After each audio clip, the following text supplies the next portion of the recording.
It's one of the biggest fails in business history, Borders. You probably think you know the story. Another giant bookstore chain gets wiped out by Amazon. But contrary to popular belief, Borders' problems were way bigger than online shopping or even Mr. Jeffrey Bezos. There were some sneaky business and psychology traps that Borders fell into all on its own that killed the business, and that you could fall for too. I'm Jen Clinehens, and this is Choice Hacking.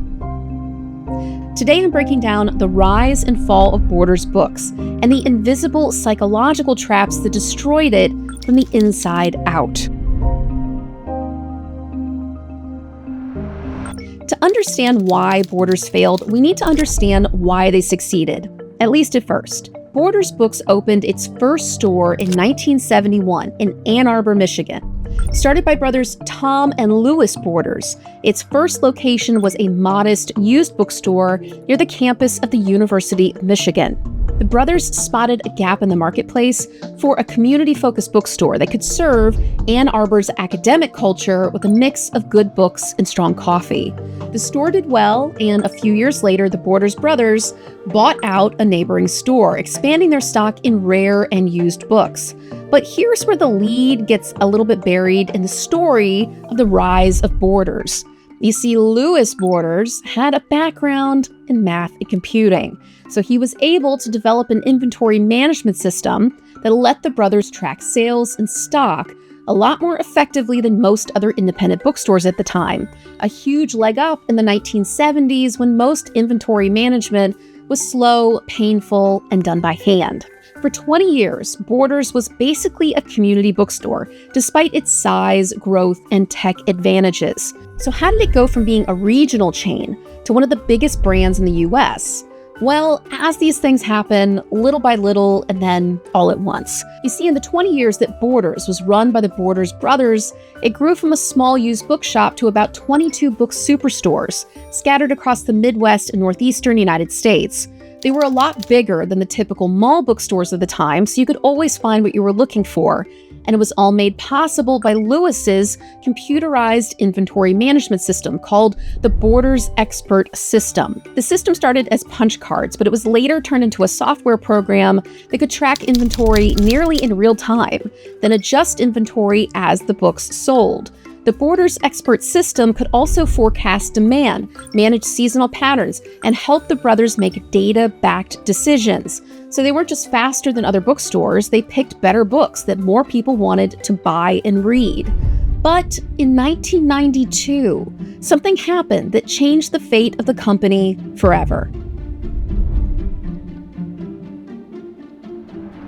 The Borders Expert System was making waves in the retail world because of how quickly and accurately the brothers could track inventory and buy new books. So in 1992, Borders was bought out by another brand that historically had struggled with inventory management and were losing a lot of ground to Walmart for that very reason.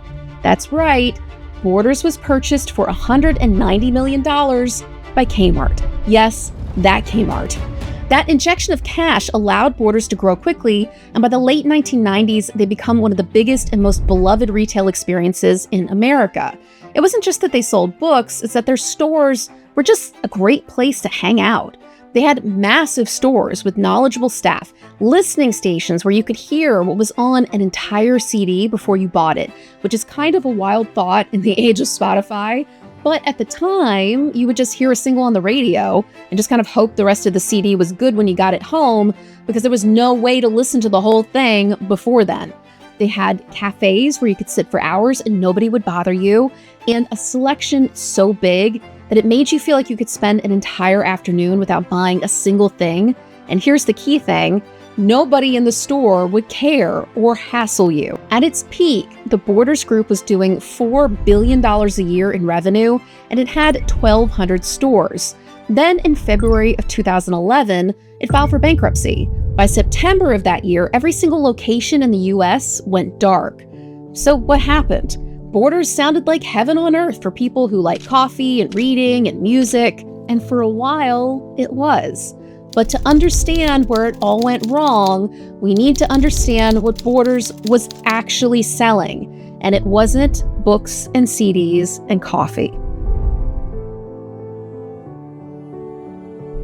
In 1989, a sociologist named Ray Oldenburg came up with a term called third place. Now, you might have heard this phrase before, but basically, the theory goes that your first place is home, your second place is work, and your third place is somewhere in between. So a coffee shop, a barber shop, a bar, a park, a library, just basically a place where you can exist in public without any obligation. You don't have to buy anything, you don't have to perform, you just get to be there. Borders was one of the greatest third places ever created in American retail, particularly important in a culture where things are just really far apart. And many towns and suburbs developed without a real city center because they were created after the invention of the automobile, when gas was super cheap and so were cars, and climate change just wasn't a thing in people's heads. So unlike places like Europe or the UK, where I live, where most, not all, people can live somewhere that they could walk to a pub or a coffee shop, in the US, a lot of people live out in the sticks and they have to drive wherever they want to go. So for them, Borders was a great third place destination. You could wander the aisles for 3 hours and pick up 6 books and read the first chapter of every single one and then put them back on the shelf and walk out without paying for anything.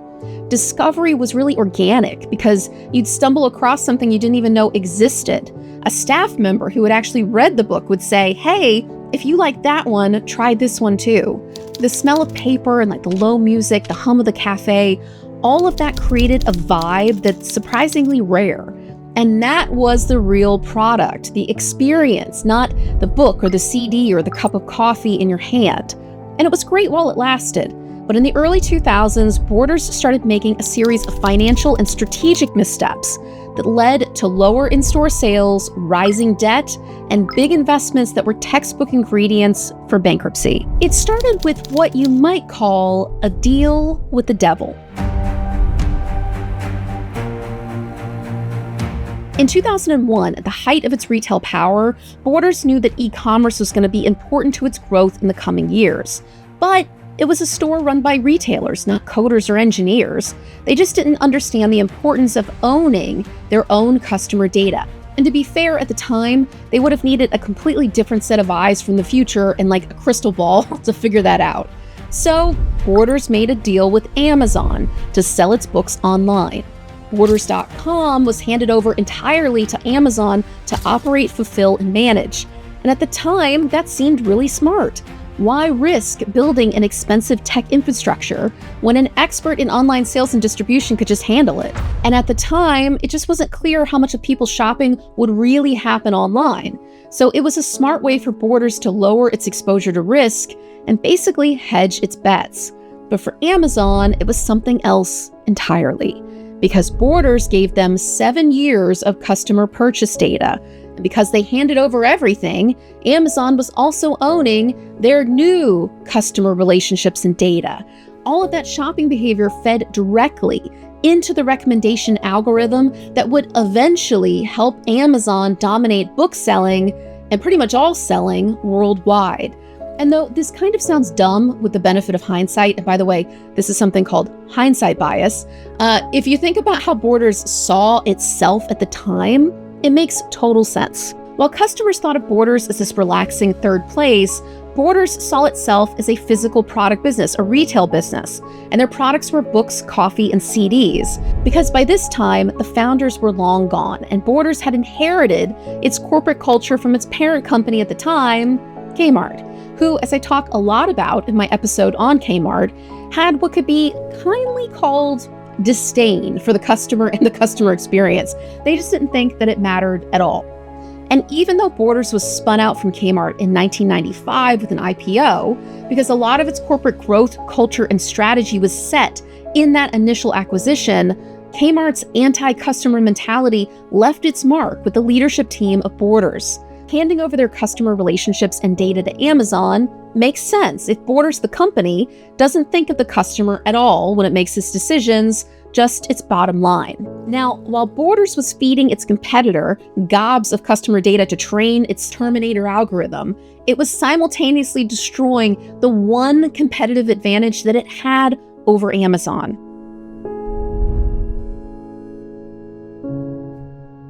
In the late 90s and early 2000s, Borders was laser focused on expansion. After all, they'd had their IPO, they'd gone public, and they needed to make more money to raise the stock price and please the shareholders. They wanted more stores in more places to compete with Barnes & Noble, the other giant bookstore on the block, which felt like a bigger and much more immediate threat to Borders' sales. So how did they do it? Well, with lots of debt, obviously. Now, as I've talked about in my other episodes, specifically around Kmart, Blockbuster, and Toys R Us, debt for a business is not the same as debt for a person. Debt is a tool for business. It's not all good and it's not all bad. But it does change how businesses make decisions because it introduces an element of pressure and a lens through which every single strategic decision has to be made, especially when you need to service that debt. So pay the interest every quarter, for example. So to free up cash to help pay off their big debt finance like capital and infrastructure investments, Borders started cutting staff to reduce payroll. Now, it is worth pointing out that these weren't just random employees. These were expert booksellers who made personalized recommendations from personal experience, the people who made the store a great place to be and a destination for book lovers. Then came this huge chase for products. So music and DVD sections were aggressively expanded because Borders made more profit on those. But when streaming arrived, those sections were gutted and it left a ton of empty floor space with nothing to replace it. The quality of the cafes went way down, and they were also feeling the pressure from rising coffee-focused competitors like Starbucks. So much of what made Borders special was the experience of discovery. And the thing about discovery is that it requires a little bit of psychological friction. So an unexpected moment of stumbling onto something that you didn't know existed and therefore didn't know that you wanted, often guided by Borders expert staff, kind of like human recommendation algorithms. Now, when the expert booksellers, who yes, cost a little bit more to employ, rightly so, started getting laid off in favor of cheaper, less skilled staff, shopping at Borders started to get uninspiring and overwhelming. It just wasn't fun anymore because you were standing in a big room full of stuff. And that change sent what I call an invisible psychological signal to customers that what made Borders special was being erased. So they just stopped coming. By the time Borders raised its head up and realized that Amazon was its real competitor, it was way too late. So when their Amazon deal ended in 2008, they tried to change strategies to compete with Amazon on selection and price, a game Borders just could not win. Meanwhile, Amazon couldn't replicate the experience of spending a Saturday afternoon inside of a Borders, drinking coffee and browsing the shelves. It couldn't replicate the feeling of a real person handing you a book and saying, "Trust me, this one's amazing too." Borders willingly gave up the strategic high ground to get down in the profit margin muck with Amazon. And by the time Borders realized its actual business advantage was its customer experience, it was 2010, and they were bankrupt 11 months later. So why didn't anybody inside at Borders see what was happening while it was happening? Because every single cut and layoff looked rational on a spreadsheet. Fewer book-selling experts on staff means spending less on payroll, which can feel like a good thing. A smaller book section means less unsold inventory. And that's good, right? Like, every single decision Borders made to cut back was, on its own, completely defensible.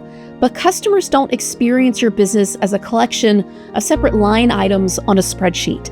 They experience it as a whole. And 1,000 small cuts is enough to kill a vibe, to create a feeling that this place just isn't what it used to be, so I don't know, maybe let's go to Starbucks or Barnes & Noble instead. But the real lesson here is that if your brand creates an environment that people want to be in, that environment is also your product. Every dollar that you spend protecting your customer rituals and experience is a part of your competitive moat, even if you can't see it on a spreadsheet. And every dollar that you cut from your staff, from your customer experience, from that feeling of discovery, that's a dollar cut directly from your product. You can't out Amazon, but they could have out Borders Amazon, but they didn't. If you enjoyed this video, I highly recommend checking out this one next. YouTube thinks you're gonna love it. I'm Jen Clinehens, and I'll see you in the next one.